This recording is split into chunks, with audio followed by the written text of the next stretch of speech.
Save login, register or subscribe to save articles for later. Normal text size, larger text size, very large text size. Russia has launched a full-scale attack on Ukraine, a move Russian President Vladimir Putin claims is to demilitarize Ukraine, not occupy it, but which extends far beyond disputed territories in the east to major cities in the north and south.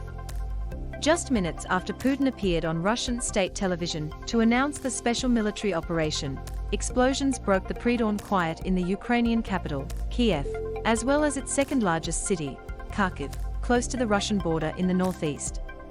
At the time of writing, Russian forces had fired missiles at several Ukrainian cities and military centers and landed troops on its south coast from the Black Sea, according to Ukrainian officials and media, as more troops spilled over the northern borders with Russia and Belarus. There are reports of explosions and rocket fire across Ukraine, including in the port cities of Odessa in the south and Mariupol in the east. Mariupol is just 20 kilometers from the long simmering front line between Ukrainian soldiers and Russian-backed separatists.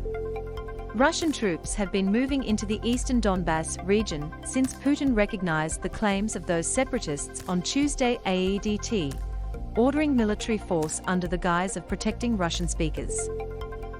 Ukrainian authorities now report at least 2 villages have been seized in the eastern region of Luhansk since the all-out attack began, and Russian forces are moving supplies across the Crimean Peninsula in the south, as a fresh wave of cyber-attacks hit Ukraine.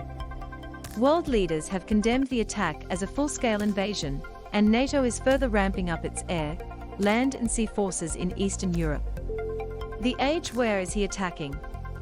Even as diplomats gathered at an emergency UN Security Council meeting to urge Putin back from the brink of war, the Russian president was telling his people he had ordered the strike for the demilitarization and denazification of Ukraine. Russia says it is targeting military facilities across the country, including airfields and anti-aircraft systems, but there are already reports of civilians hurt and killed as people flee for shelter. Putin did not spell out how deep he would push into Ukraine, but he has flagged he intends to take the east, where separatists have been fighting an 8-year war for territory in the Donbas with Russian support. They control less than half of the Donetsk and Luhansk regions, but claim sovereignty over the entire area. Putin officially backed their claim this week, and on Thursday called on Ukrainian soldiers to lay down their arms. He has also demanded Ukraine cede Crimea in the south, which Russia annexed by force in 2014 when Ukrainian protests toppled the country's pro-Kremlin president. And Western intelligence has been warning that Russia will also move on the north to take Kiev, which both Ukraine and Russia claim as the place their cultures were founded. Russia's ally Belarus is just a 3-hour drive from Kiev, and Russian troops have been massing there in recent months. Soldiers have now been reported crossing the border into Ukraine.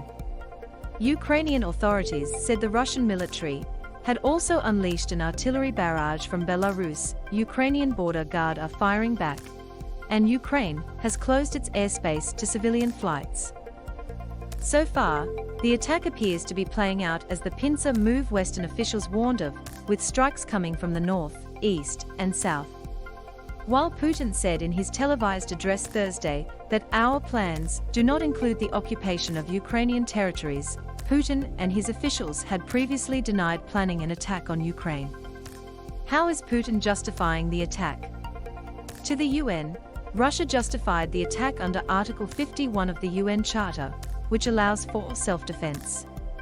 But Western leaders have dismissed Russian claims of Ukrainian aggression and even a genocide in the east against Russian speakers as a fabrication, an attempt to invent a pretext for war. Loading Ukraine gave up its nuclear weapons when it became an independent nation after the collapse of Soviet Union, as part of an agreement that Russia would not interfere in Ukrainian sovereignty. And Ukrainian soldiers have reportedly been reluctant to fire back at the line of contact with separatists, where shelling from the rebel side has dramatically escalated this month. In 2014, Putin also claimed his seizure of the Crimean Peninsula was to protect Russian speakers from what he called a fascist coup, and when he sent troops into Georgia in 2008 he called them peacekeepers too.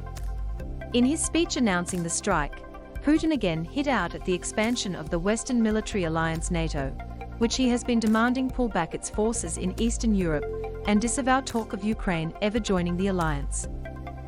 He warned the West that any foreign interference in the attack would lead to such consequences as you have never before experienced in your history. We are ready for any turn of events. To Putin, Ukraine is a key battleground in his war for influence with the West, as he looks to reclaim some of Russia's former Soviet glory. What has been the response so far?